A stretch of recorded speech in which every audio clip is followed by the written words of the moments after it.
नमस्कार, आप देख रहे हैं रिपोर्ट। फिलहाल बात करते हैं बिहार विधानसभा चुनाव को लेकर। जो है कई एजेंसियों के द्वारा एग्जिट पोल लाया गया है, जहां महागठबंधन की सरकार बन रही है। कई एजेंसियां एनडीए की सरकार को लेकर दावा कर रही है। तो आज हमारे बीच राजनीतिक गणितज्ञ बैठे हुए हैं, आज इनसे बात करेंगे। सर, क्या लग रहा है सर कि बिहार में जो वर्तमान जो स्थिति है, जो सरकार बनने दिख रही है, कई एजेंसियों के द्वारा जो एनडीए और महागठबंधन करे, आपके अनुसार से किसकी सरकार बन रही है? देखिए, अभी तक जो भी राजनीतिक पंडितों ने बताया है, बिहार में जो 2 चरण में चुनाव हुए उसको लेकर जो एग्जिट पोल सामने आ रहे हैं, जितने भी नीडी मतलब नेशनल लेवल के मीडिया कर्मी हैं, जो मीडिया एजेंसी हैं, उनका ये दावा है कि एनडीए की सरकार बन रही है। अगर हम बिहार के कुछ लोकल न्यूज एजेंसी की बात करें तो उन्होंने महागठबंधन की भी सरकार बनने का दावा किया है, लेकिन ये तो 14 तारीख को पता चल जाएगा। लेकिन मैं बता रहा हूँ कि ज्यादातर एजेंसी जो एग्जिट पोल दे रहे हैं, उनका जो रिसर्च है वो किसी भी विधानसभा के 1000 या 2000 मतदाताओं से पूछताछ किया गया रिसर्च है। लेकिन आप किसी भी विधानसभा को 1000 और 2000 में ये तय नहीं कर सकते कि 1000 और 2000 मतदाता निर्णय करेंगे कि इस विधानसभा का परिणाम क्या होगा।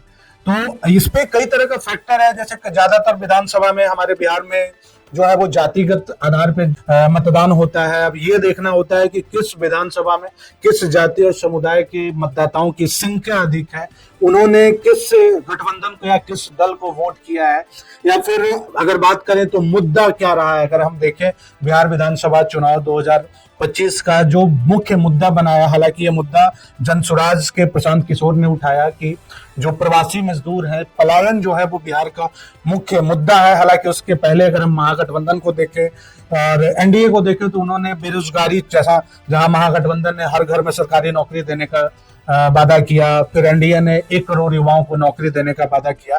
लेकिन जनसुराज ने जिस मुद्दे को शुरुआत से उठाया कि हम पलायन जो है, बिहार से पलायन रुकना चाहिए, और जनसुराज ने कहा कि जितने भी युवा और जो भी भाई बंधु बिहार के 12,000 15,000 की नौकरी के लिए बिहार से बाहर जाते हैं, बिहारी होने का अपमान सहते हैं, थप्पड़ खाते हैं, तमाचा खाते हैं, गाली सुनते हैं, अगर जनसुराज की सरकार बनती है तो उन्हें छठ के बाद अगले छठ में फिर से बाहर नहीं रहना होगा, और छठ के टाइम में फिर से रेलगाड़ी ट्रेन के बाथरूम में बैठकर धक्के खाकर वापस बिहार आने की नौबत नहीं है। अगर कहीं ना कहीं हमने ये देखा भी कि बिहार में फिर हर राजनीतिक दल और गठबंधन के द्वारा पलायन को ही मुद्दा बनाया गया। आप जिस भी राजनेता की बात, पलायन को अपना मुख्य मुद्दा बनाया, तो एग्जिट पोल मुझे लगता है आपने उसका नतीजा भी देखा कि इस बार बिहार में जो मतदान हुआ, चाहे पहले फेज का देखे या दूसरे फेज का, तो शायद आजादी के बाद पहली बार बिहार में इतनी संख्या में मतदान हुई है।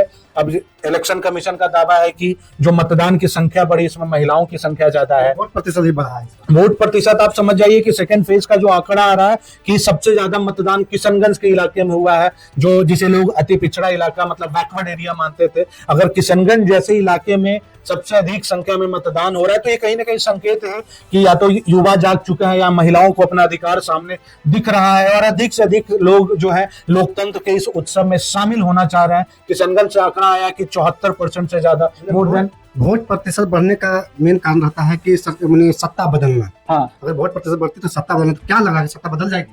देखिए, सत्ता बदलना तो एक बहुत बड़ा फैक्टर है, क्योंकि आपने चुनाव से पहले देखा कि एनडीए के द्वारा भी कई प्रकार की घोषणा की गई, जैसे वृद्धा पेंशन हो, विधवा पेंशन, इन सबको बढ़ाया गया। कई प्रकार के जैसे युवा का आयोग हो, मतलब जो ईडब्ल्यूएस वाले हैं, स्वर्ण का आयोग बनाया गया, कई प्रकार का आयोग बनाया गया। महिलाओं के स्वरोजगार के लिए हर घर के महिलाओं को 10-10 हजार रुपए दिए गए। बिहार में 125 यूनिट बिजली मुफ्त किए गए। तो कई प्रकार का प्रयास किया गया। उसके बाद महागठबंधन ने भी हर घर सरकारी नौकरी देने का दावा किया, लेकिन उम्मीद जो एग्जिट पोल के हिसाब से उम्मीद आ रही है वो सरकार बदलने की नहीं आ रही है। कहीं ना कहीं मेजोरिटी तो एनडीए की आ रही है, लेकिन महागठबंधन भी बहुत ज्यादा फिसड्डी नहीं है।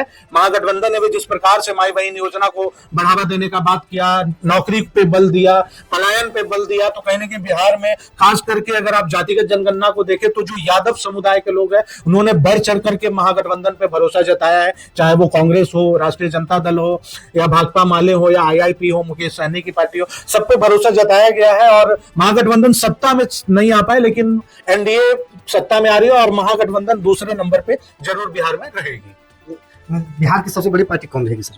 तो बिहार की सबसे बड़ी पार्टी रहेगी। बहुत बड़ा सवाल आपने किया है कि अगर सबसे बड़ी पार्टी की बात करें तो ये नेक टू नेक फाइट है। इसमें राष्ट्रीय जनता दल और भारतीय जनता पार्टी के बीच में फाइट है, जिनका सबसे ज्यादा सीट आने की संभावना है। और ज्यादातर ये चांस है कि राष्ट्रीय जनता दल ही सबसे बड़ी पार्टी निकलकर आएगी इस बिहार विधानसभा चुनाव में।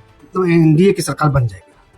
हाँ, चूंकि ये तो गठबंधन की राजनीति है और अगर गठबंधन पूरे सिस्टम को देखें तो एनडीए की सरकार बनती हुई नजर आ रही है। नहीं, कहा जा रहा है कि लोजपा आर की जो पार्टी है उसकी बहुत कम सीट आ रही है, सीट आ ही नहीं रही है, क्या मतलब करना है? देखिए, लोजपा को जितना मैं समझता हूँ 28 सीट एनडीए के द्वारा दिया गया, तो लोजपा की अगर 2-4 सीट भी आ जाती है 28 में, तो मुझे लगता है कि एनडीए को सरकार बनने के लिए इतना काफी है। चूंकि एनडीए में जो अभी डिपेंडेंसी है, मुख्य जो दो दल हैं वो भारतीय जनता पार्टी और जनता दल यूनाइटेड है। उसके अलावा जो 2-3 घटक दल है उनकी बहुत बड़ी भूमिका नहीं होगी, लेकिन मैं इतना जरूर मानता हूं कि जो लोजपा रामविलास है उनकी 2-3 सीट तो जरूर आएगी। उसके अलावा जो छोटे घटक दल है, जैसे आप हिंदुस्तान आवाम मोर्चा जीतनराम मांझी की पार्टी देख लीजिए, उपेंद्र कुशवाहा की पार्टी देख लीजिए, तो जहां 6-6 सीट उन्हें दिया गया था उसमें भी जीतनराम मांझी की 4 सीट जीतते हुए नजर आ रहे हैं हम वाले, और उपेंद्र कुशवाहा भी 1-2 सीट पे मेजोरिटी में दिख रहे हैं। एजेंसी जीरो बता रहे हैं। देखिए, कई एजेंसियों का कई तरह का दावा है, इस पर विचार करना बहुत सही नहीं होगा,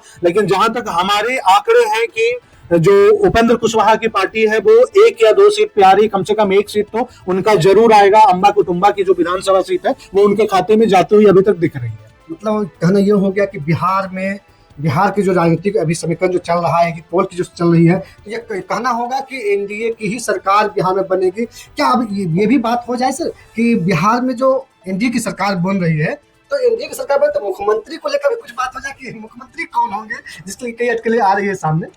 देखिए, एनडीए के मुख्यमंत्री का चेहरा कौन होंगे ये तो बहुत बड़ा मुद्दा रहा, और महागठबंधन ने हमेशा इस मुद्दे को लेकर के एनडीए के नेताओं को घेरा है। और अगर सच तरीके से देखा जाए तो एनडीए ने इस बात को स्पष्ट भी नहीं कहा।